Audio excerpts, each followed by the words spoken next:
Bonjour et bienvenue dans ce Gelia Pli, le millionième au moins sur l'histoire d'Onmyoji. On continue, on n'abandonne pas le récit des événements mondiaux, les événements en lien avec l'intrigue principale, la suite et fin de l'arc de Sealand, l'arc de la guerre de Sealand. On va y arriver, on va atteindre le bout et donc on continue la rigolade et la levée des cercles magiques. Je monte ça en pétant les plombs, je suis en train de monter en donnant des coups de tête dans mon clavier. Je ne sais pas qui de nous deux mourra en premier, de mon clavier ou de mon crâne, mais on va y arriver. Allez, retournons dans le passé, le temps des dieux, des monstres et des Onmyoji. Guerre à Heian-ko. Arakawa.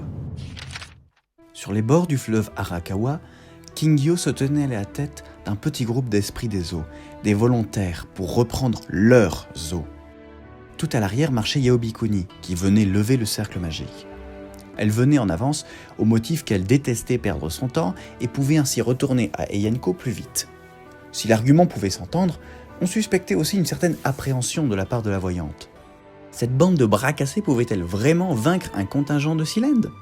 L'expression bras cassés n'était même pas une provocation, plusieurs de ces guerriers étant encore blessés de la frappe d'Otakemaru sur le peuple de l'Arakawa. Yaobikuni était aussi admirative du courage de ces esprits que ce qu'elle les trouvait stupides. Mais il fallait sacrifier au symbolisme, et ceux de l'Arakawa venaient réclamer leur fleuve. En arrivant au bras de rivière où le cercle magique d'Ominari devait être caché, l'ambiance devint lourde. Tout le monde devint silencieux, avançant à pas mesurés. Ne se faisait entendre que de légers crissements de pas dans le sable et le clapotis de la rivière. Kingyo s'approcha du courant et mit sa main juste au-dessus des eaux. Elle se concentra un temps, puis releva la tête et la main. « Ils ne sont pas dans les eaux. Ils doivent surveiller eux aussi et se cacher sur la berge. »« Bien, Lady Arakawa, » répondit un esprit esturgeon. « Que devons-nous faire ?» Kingyo fit une drôle de tête en entendant les mots « Lady Arakawa ». Mais elle se reprit et se leva. « Nous allons nous déployer. Il faut couvrir le plus de surface possible pour les détecter en premier. Dès que l'un des pirates est repéré, appelez-moi et les autres et nous le capturons. Prêt ? Prêt !» répondirent les esprits de l'Arakawa. « En avant !»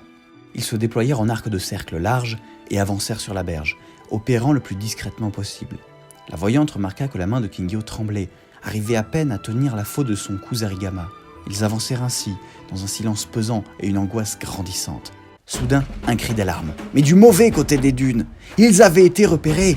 Maintenant, des pirates de Sealand couraient vers eux, l'arme au poing et la bave aux lèvres. Les esprits de l'Arakawa dégainèrent à leur tour et luttèrent pour leur survie, avant leur liberté. Yaobikuni aida depuis l'arrière, sa position de fait, faisant tomber des morceaux d'étoiles sur la berge. Rapidement, les esprits du fleuve furent encerclés, et Kingyo fit face à celui qui était probablement le chef du bataillon ennemi. Un immense esprit poulpe maniant une arme différente dans chaque tentacule. Rompu au duel, il prit rapidement l'ascendant sur l'esprit poisson rouge. Il cognait lourdement, des frappes de haut en bas pour écraser son adversaire. Kingyo essayait de contrer, de lancer ses vagues sur lui, mais ratait ses attaques.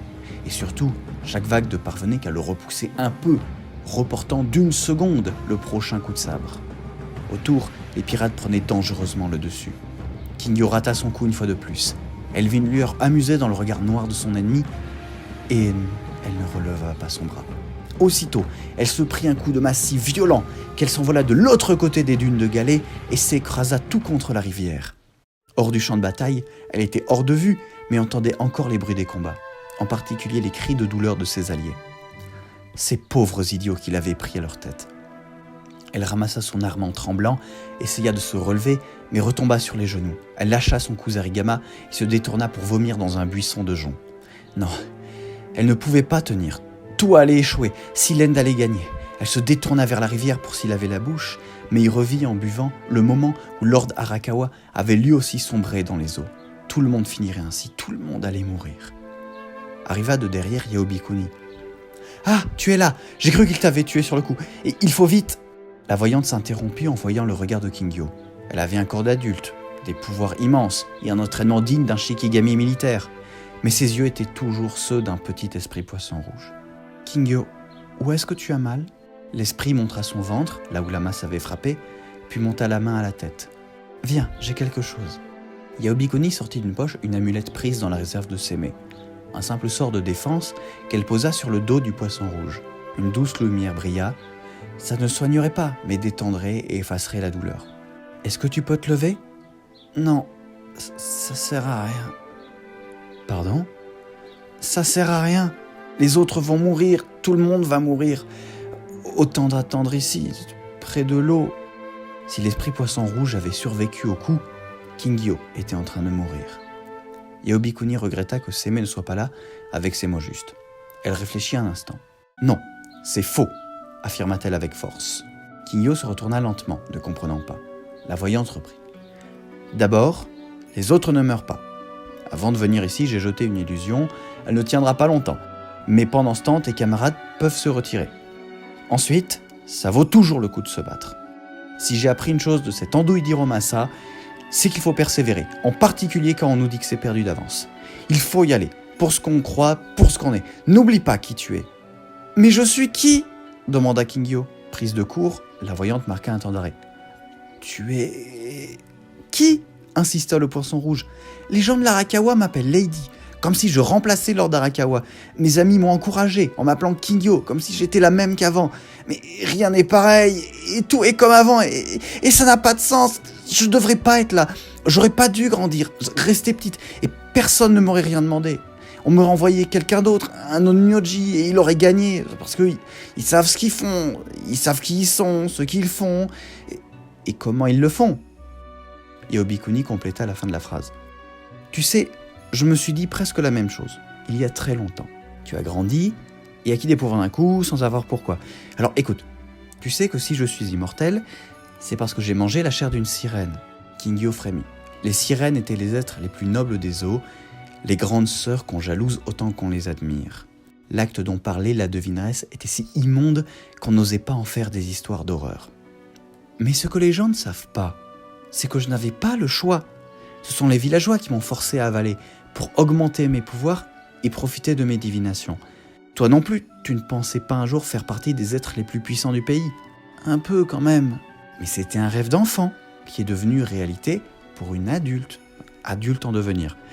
Tu ne sais pas qui tu es, parce que tu ne sais pas ce que tu veux devenir.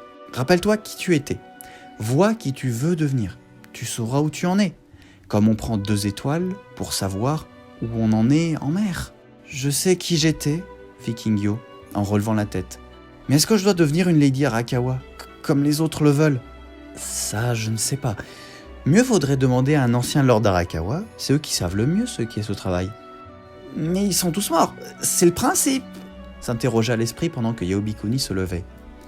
La devineresse plongea son sceptre dans la rivière. Des constellations se dessinèrent dans les vagues, se dispersant parmi les ondes. Puis une légère lumière apparut, venant de l'embranchement qui rejoignit le fleuve. La lumière s'approcha jusqu'à la rive, puis sortit des eaux un Lord Arakawa, liquide et souriant. La forme faite d'eau semblait un peu plus jeune que ce qui était connu, mais aussi il était torse nu, vêtu d'un pagne tout autant en eau, ni armure ni tenue de cérémonie. « Oui, qui a besoin d'un conseil ?»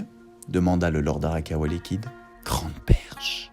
murmura Kingyo, utilisant un vieux surnom. « Vas-y, pose tes questions !» fit Yaobikuni. Pardon, Lord Arakawa, es-tu vraiment là ? Non, je suis mort. Mais je ne suis que le souvenir de qui j'étais. Ne me dis pas que c'est tout ce que tu avais à me demander. Non, alors, Kingyo inspira profondément. S'il vous plaît, dites-moi ce que doit faire un protecteur du fleuve. Que fait un Lord Arakawa ? Tu l'as dit, il protège le fleuve et son peuple. Comment ? Insista Kingyo. Cela dépend du Lord Arakawa. Moi, j'ai pacifié l'endroit en repoussant tous les ennemis, en leur faisant si peur qu'ils n'osaient plus attaquer. C'est une méthode assez commune qui marche pas mal. Cela implique beaucoup de combats au début, cela dit. D'accord. Et est-ce que je dois devenir une Lord ? Enfin, une Lady Arakawa ? Laisse-moi réfléchir un moment. Le Lord Arakawa liquide regarda Kingyo avec attention, pencha la tête de chaque côté sans quitter la rivière où il avait les pieds. Il s'attarda un moment sur les mains, puis rendit son verdict. Tu ne dois pas devenir une Lord Arakawa. Kingyo encaissa la phrase comme un coup de poing. Tu ne dois pas, car personne ne doit devenir protecteur du fleuve. On choisit de le devenir. Tu dois choisir ce que tu veux devenir. Et tu as tout ce qu'il faut pour devenir Lady Arakawa. Mais personne ne pourrait te forcer à le devenir. Kingyo regarda ses mains, puis son Kusarigama restait au sol. Examine ce que tu veux, tes rêves, reprit le Lord Liquide. Puis comment tu les atteins? Déjà, tu sauras mieux si tu veux devenir Lady Arakawa, et si oui, comment. Le poisson rouge ramassa son arme. Je rêvais de te battre et de conquérir le monde, dit-elle. Elle respira profondément. Pour te battre, je deviendrai une meilleure Lord Arakawa que toi, et pour cela, je conquerrai le monde. Quand toutes les mers, toutes les fleuves, toutes les rivières seront en paix, alors personne ne voudra se battre. Vaste programme, comptes-tu conquérir par les armes toutes les mers du monde? Demanda le Lord Liquide, pendant que Yahobikoni se demandait si elle avait bien fait d'appeler ce souvenir. Non, je vais faire comme mon amie Kaguya. Personne ne veut se battre avec elle parce que tout le monde l'aime. Elle n'aime pas la phrase, mais elle a conquis les cœurs. Je vais utiliser la méthode sur des peuples entiers. Sauver tout le monde, puis mettre tout le monde au calme. Et tout le monde sera calme. Et par où comptes-tu commencer? Question bête. Kingyo se retourna vers les cris de bataille. Il sonnait plus vrai que précédemment, l'illusion devait s'être dissipée. Si je puis ajouter quelque chose, proposa le Lord Liquide. Oui, tu tiens ta faux un peu haut sur le manche. Descends de 2 doigts et tu seras beaucoup plus stable. Kingyo modifia sa prise en main. D'accord, merci. Bon, il est temps d'aller casser du pirate. Ça, c'est l'esprit qui m'a défié 3 fois. L'illusion dissipée, les pirates de Sealand étaient entrés dans une rage folle de s'être fait tromper ainsi. Ils couraient après les esprits de l'Arakawa, mais ces derniers avaient battu en retraite depuis un moment. Les plus faibles et les blessés étaient presque hors de portée. Mais restaient évidemment les lents, les lourds et les quasi-héros qui se sacrifient pour contenir l'ennemi, aussi imposant soit-il. Le chef de bataillon attrapa dans ses tentacules une des jeunes recrues, un Kappa qui vivait son premier champ de bataille. Le monstre à 8 bras l'enserrait de plus en plus fort, se délectant des cris de douleurs étouffées. Soudain, une masse de métal lui frappa la tête, le faisant lâcher sa proie. Il grogna et chercha du regard qui avait osé. La masse revint et le frappa encore à l'épaule. Cette masse était liée à une chaîne qui s'enroula autour de son poignet. Mais oui, c'était l'arme de l'autre folle. Il tira sur la chaîne pour attirer son ennemi, mais fut emporté par la force adverse. Il s'approcha dangereusement vite de Kingyo, pointa ses armes devant lui et accéléra. Il se prit soudain un jet d'eau concentré dans la face. Cela l'arrêta net. Mais qu'espérait-elle? Que de l'eau fasse mal à un esprit de la mer? Il sauta sur sa proie, mais se prit un deuxième jet, plus large et venant du bas. Le poulpe fut jeté en l'air et monta. Le jet s'arrêta et le pirate chuta. Kingyo ne resta pas pour constater la bouillie de pirates qui résulta de la chute et attaqua tout de suite les autres pirates.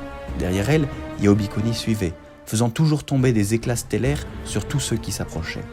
Les autres combattants de l'Arakawa firent marche arrière et vinrent combattre, galvanisés par la charge de Kingyo. Après un long combat, le dernier des esprits de Sealand fut abattu. Les esprits de l'Arakawa se réunirent pour enterrer les morts et soigner les blessés, tandis que Kingyo retournait les tentes pour trouver le cercle magique, but de toute cette expédition. Elle n'avait pas à se plaindre, alors qu'elle avait été au plus fort du combat, elle n'avait que des estafilades. L'amulette donnée par Yahobikoni avait bien fonctionné. La dite devineresse suivait le mouvement. Au bout de la 5e tente, un cercle lumineux se révéla. Des motifs étranges, une lumière malsaine. Pas de doute, la magie du sang avait bien fonctionné. « Ok, tu lèves le machin ?» demanda Kingyo. « Attends un peu » fit la voyante en s'accroupissant. Elle suivit le complexe tracé du doigt, chose d'autant plus dure que le dessin tournoyait, puis elle se leva et fit une replique en l'air du cercle. L'illusion brillait d'une toute autre lumière, bleutée et froide, mais les dessins étaient identiques. Il y a un problème. Quoi? Je sais pas à quoi ça correspond tous ces symboles. En plus, ils sont les uns sur les autres. Justement, normalement, on les fait séparer, pour ne pas se tromper et donner naissance à des symboles imprévus. Mais là, Uminari semble rechercher qu'il y ait des croisements de symboles. Et c'est dangereux. Au lieu de lancer un sort, il peut en lancer plusieurs à la fois. Voyons, ça c'est pour le chargement magie de sang, ça c'est pour lier le cercle aux autres, ça c'est un transfert, mais le symbole est bizarre. Et ce qui reste?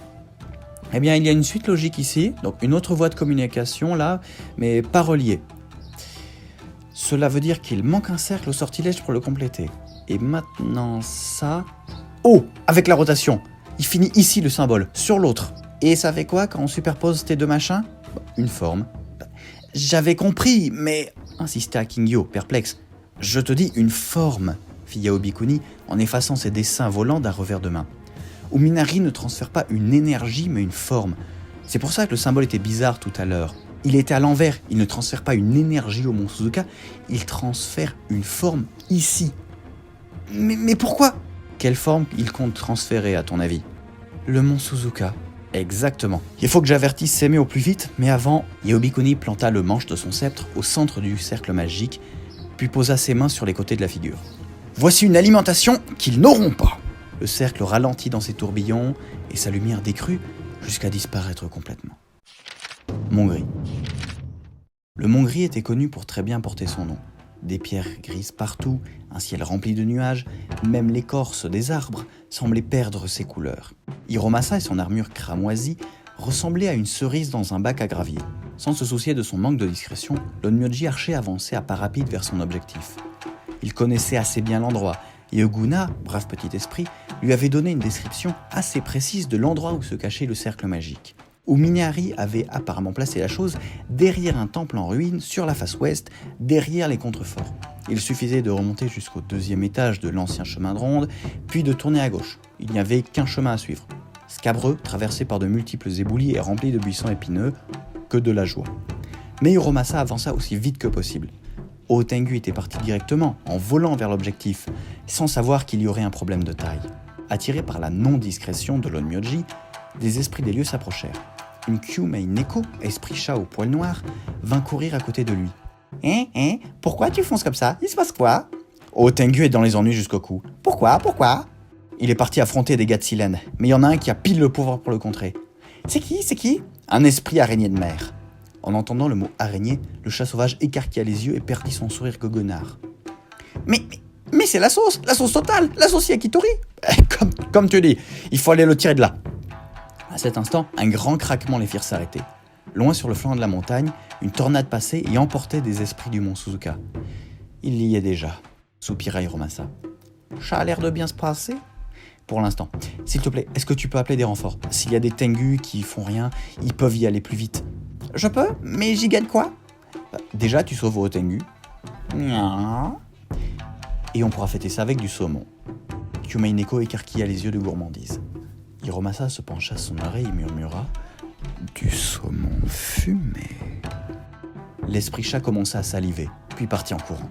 Comme quoi, il est toujours utile de passer du temps avec les esprits des montagnes, aussi sauvages fussent-ils. l'Onmyoji reprit son chemin.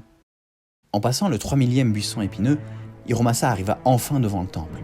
Les marches étaient couvertes de moisissures et l'intérieur était plein de plantes ayant percé l'ancien pavage. Mais surtout, partout, il y avait les restes d'un campement, détruit par une catastrophe s'étant engouffré dans les murs du temple, avait arraché les tentes, brisé les lances, envoyé les pirates s'écraser contre les murs. Otengu était passé ici. En traversant le temple, Hiromasa tendait l'oreille, une flèche déjà encochée, à la recherche de la moindre menace. Un esprit requin blessé remua en gémissant. L'Onmyoji lui décocha une flèche dans la seconde, transperçant la tête. Fausse alerte, Hiromasa encocha une autre flèche. Pas de bruit, peut-être que les choses s'étaient bien passées. Il arriva de l'autre côté du temple. Le mur du fond était écroulé depuis longtemps, laissant accès à la forêt derrière.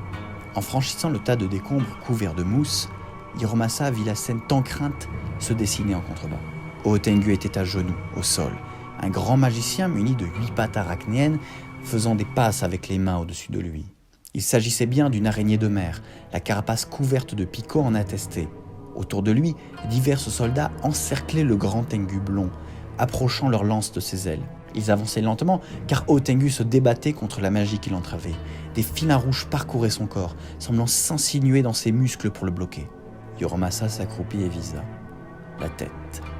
Il expira lentement, ferma un œil et... un cri. « Onmyoji !» Un des pirates s'était retourné. Hiromasa décocha. Le magicien fit un bond en arrière, mais se prit quand même la flèche, qui frappa l'épaule et s'enfonça jusqu'aux plumes. L'araignée tomba en arrière, arrêtant son enchantement. Les filins rouges tournèrent autour de Otengu en cercle, sans indication pour le bloquer correctement. Le Tengu put alors se concentrer et sentit les mouvements des filins dans ses muscles. Ce foutu magicien avait été bien renseigné. En tant qu'esprit araignée, même si de mer, il avait pu trouver aisément l'ancienne malédiction pesant sur ses ailes. Quand il était ado, le blondinet ailé avait été kidnappé par le clan de Tsukumi Shigo, des araignées des cavernes. Elles avaient bloqué son pouvoir en posant 3 sceaux dans sa chair, avec cette horrible magie qui ne peut être repérée que par des araignées. Ce magicien avait pu l'enchaîner en usant de ses anciens sceaux. Mais maintenant, ces filins de pouvoir allaient indiquer la position des 10 sceaux. Ils convergeaient tous vers un point dans le dos, sur une vertèbre au milieu, Otengu concentra son vent dans son dos et attaqua directement cet endroit. Ça faisait mal. Pendant ce temps, Hiromasa repoussait un groupe d'esprits s'attaquant à l'escalade du tas de gravats dans le but visible de le changer en pâté d'eau de Myoji. Soudain, une brume sombre fonça sur les plus avancés, les rejetant au bas. Des Tengu arrivaient. Plus petits que leur auguste grand frère, masque sur le visage et nagitana à la main, ils harcelèrent depuis les cieux les pirates. Puis vinrent des bois encore d'autres gens, Muba et Yamaozagi, Tesso et Nera, et même ce timbré de Kamikui. Si l'on avait voulu réunir une équipe moins stratégique, on n'aurait pas pu. De derrière Hiromasa, la voix d'un petit chat se fit entendre. « Alors, on n'est pas en retard ?»« Non, ça devrait le faire. Merci Kyomei Neko. Allez, butez-les !» Les pirates, encerclés, firent un dernier carré autour de leur magicien qui refusait la mort que lui avait pourtant offert le trait d'Hiromasa. L'esprit araignée de mer chargeait un enchantement, mais Muba jeta sur la bande une large quantité de son thé anti-mémoire. Même s'il n'en but pas, le magicien fut brûlé par le thé bouillant et rata son sort. Puis un grand vent se leva d'un coup. Chacun se tourna vers Otengu qui se relevait. Son dos était en sang, mais ses yeux étaient incandescents de colère. Il ramassa son éventail qui traînait au sol. Les pirates de Sealand, comprenant d'instinct ce qui allait se passer, cherchèrent à fuir, mais un barrage de fumée des Nera les fit reculer en tas. Alors une tornade vint, les prit et les rejeta au-delà des falaises abruptes. Otengu rangea son éventail dans sa ceinture, très fier de cette démonstration de force. « Hé, ça va ?» demanda Hiromasa. « Bien, très bien. Et ton dos ? Il va guérir. Il fallait bien ça pour faire péter le seau. T'en as eu un ? Mais oui, mon gars. D'ailleurs, je dois te remercier parce que ça m'a bien aidé ta flèche. C'était que pour sauver ta peau, hein, pas grand-chose. Si, j'insiste. Hein. D'ailleurs, merci aux autres d'être venus. Hein. Vous avez bien occupé cette bande de poiscailles. Tout le plaisir est pour nous, répondit Kyomei Neko. J'adore le poisson. Muba et Yamaozaki pour faire, sans que l'esprit chat ne comprenne où était la blague. Enfin, si vous permettez, je vais me reposer un peu. Otengu s'assit contre un arbre. Il fallait attendre les autres Myoji maintenant. Et Hiromasa, c'est pas ton clan qui est censé venir ? Oui, mais je connais le caporal qui dirige, il sera à la bourre. Il est où le cercle magique ? Je l'ai vu en arrachant du bazar, il doit être là-bas, derrière les restes de la tente de commandement. Et tu pourrais pas le lever toi-même ? J'y connais pas grand-chose en enchantement, c'est plutôt le truc de s'aimer ou de l'autre voyante. Ah, ça ! Il a une drôle de tête. Pas vrai, trop complexe, il y a un truc louche là-dessous. Ouais, bon, repose-toi. Dès que le cercle sera levé, dit Hiromasa, je retournerai à la capitale. Si tu peux, rejoins-nous aussi, mais d'abord il faut te soigner. T'inquiète. Hey Yamaozagi, va appeler ta pote Kusa. Elle est déjà partie la chercher, répondit Muba. J'adore ce lapin. Et boum, fin de la partie 3. À bientôt pour la partie 4. Je vous fais grâce du speech habituel des youtubeurs. Par contre, tant que j'y pense, je tiens à remercier la chaîne Le Tanuki qui a mis en ligne la plupart des musiques utilisées dans Onmyoji. C'est celle que vous entendez donc en fond sonore. Il l'a fait, il ou elle, je ne sais pas, a fait jusqu'à la fin du scénario principal en termes de musique. Donc c'est 90% des musiques qu'on entend en jeu. Il n'en manque que quelques-unes qui sont des musiques d'ambiance, soit pour les courtyards, soit qui ont été utilisées de manière très ponctuelle dans des événements. Ce qui fait qu'on survit. Voilà. Allez, je vous dis à bientôt. Au plaisir de vous revoir quelque part dans cet univers.